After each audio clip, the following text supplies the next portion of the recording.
Bannange mutabani wa Kafeero wuuyo. Mutabani wa Paulo Kafeero akikoze mu katambi kano anywedde muganda wange kibadde kikambwe nnyo. So byengenda okubeera nga nkutuusaako era ng'abadde agudde wansi kw'ossa ate ne mutabani wa Kafeero munnange ate omulala muyite munnange ate muwanguzi. Kaakati nno abadde omwana ng'ayimbira dda nga taata we. So ngenda kubeera nga mbikutuusaako mu maaso awo.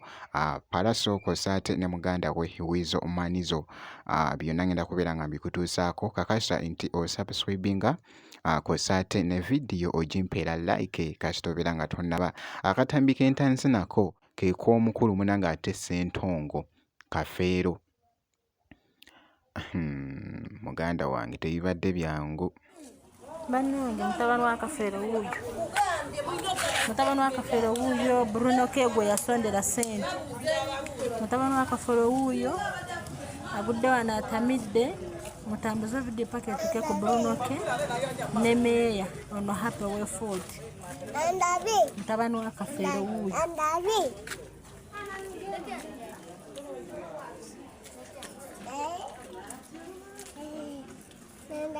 Ate no baba yenna aweddeyo. Era nga munnange ayogezza munnange ate abantu obwama. Jjukira nti nno Ssentongo ono Kafeero y'omu ku baana DNA be yawandula.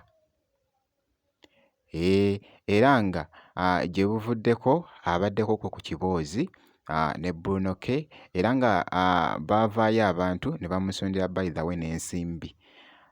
Kaakati nno akatambi kano koogeza munnange ate abantu obwama nti yiyi by the way era nga ndabyeko ko wali azzeemu n'apositinga akatambi n'agamba nti nno newankubadde nti nno akatambi ke mwalaba embeera yaliwo naye ali mu kusaba Katonda munnange ate amuwonye challenge eyo.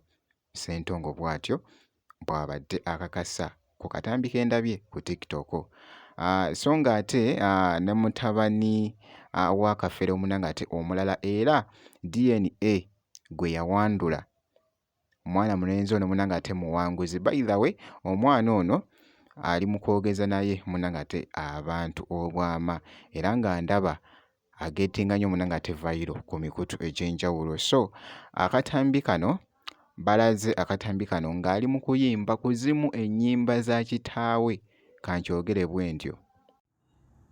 Ebirowoozo byantereerako nawummulamu kwe kundabako nga nange nsakakkanyama ko n'obunkenke kwe baali banteeka nayambiddwa byonna maama byakuguse awo omanyi ensi bw'esula etukunguza egattikalabe era n'agawumbidde gwavubuse yonna ne ku bakadde nnyo ko n'obutenyogontole tugasiramu naawe bw'oti bw'osula okupaakupanya ageobivaane gy'obiraza wakulumi nabwe ekityo nno kwayinawo n'atalina ensi bw'ekitakankuka ate wali agyeyogoma kale nno tewali wali mirembe bisa bwe batyo batambula abalembereza awo okufunira obufunye obwogerero buli ekijja n'ofuba okugumiikiriza bisinziira ne mu ngeri gye bitweyoleka kumu ebijja nga bijjonyesa kabadde kakutte nnyo munnange ate akati ku mukutu ogwa TikTok muwanguzi Godfrey eside eyo.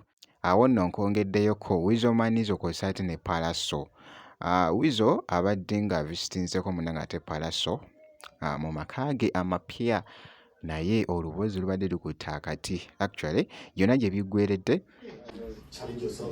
Kale mama yakava wano mama like 2 minutes tusibye nayo wano bali babandisiza byetu omukulu botubizeeko banuzira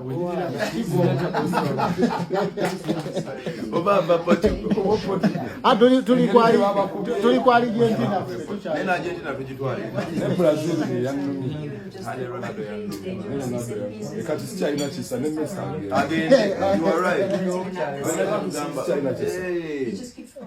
akatambi ka Pallaso kosaati ne Weasel kabadde kakutteyo wali munangate ku TikTok. Obutasobola munangate update yonna eri Pallaso oba munangate Weasel olina omakinga sure nti nno osubscribinga, ebisigadde byonna just bitwekere kasita obeera ng'omaze okusubscribinga.